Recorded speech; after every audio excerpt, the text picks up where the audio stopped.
šoninis spyris iš priekinės kojos. Tai dažniausiai atakai naudojamas veiksmas, kai galinė koja yra perstatoma į priekinės kojos vietą, o priekinė iš karto muša. Viršutinė kūno dalis lieka tokioje pat padėtyje kaip ir prieš spyrį, jinai niekur nesisuka. Galinė koja tiesiog peršoka į priekinės vietą, išsimeta kelias ir galim grįžti atgal. Peršokom atgal. Vienas, pastatėm. Vienas, pastatėm. Antras pratimas, jau ištiesiam koją. Svarbu prisiminti, kad kai ištiesiam koją, padarom spyrį, koją atlenkiam ir pastatom.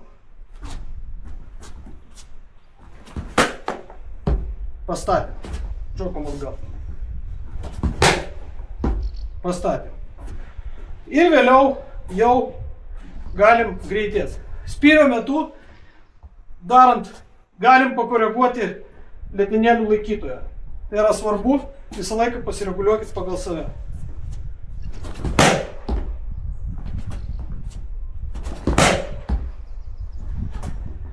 Svarbus momentas, ką veikia priekinė ranka. Priekinė ranka turi atlikti reversinį judesį.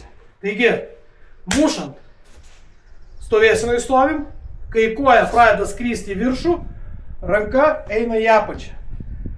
Tokiu būdu kojai pridedama papildomos jėgos.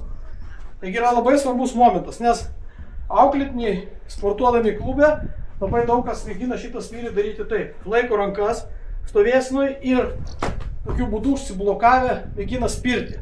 Tai yra neteisingai, rankos turi judėti laisvai ir ranka turi eiti į apačią.